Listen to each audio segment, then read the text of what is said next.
এটি প্ৰশ্ন কৰা হ'ল। অসমীয়া কোন? প্ৰতিক্ৰিয়াৰ আৰম্ভণি কৰা হ'ল।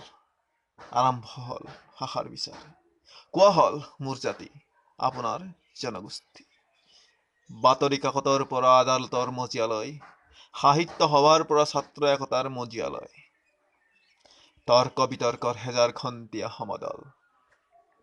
কিন্তু প্ৰশ্নৰ উত্তৰ হেৰাল। নতুন প্ৰশ্নৰ আয়োজন কৰা হ'ল। যদি বিষ্ণুপ্ৰসাদ ৰাভা অসমীয়া নহয়, অনা অসমীয়া জ্যোতিপ্ৰসাদ আগৰৱালা কোন? যদি বাঘ হাজৰিকা মুছলমান, অসমীয়া কি? ইন্দিৰা মিলিক পাহৰি অসমীয়াৰ অস্তিত্ব ক'ত? অসমীয়াৰ মান বিচাৰিম জানো প্ৰতিমা বৰুৱা অবিহনে? কছাৰী মটক সোণোৱাল আহোম, কোনজনক আঁতৰাই বিচাৰিম ইতিহাস অসমৰ? কোনজনক আঁতৰাই বিচাৰিম?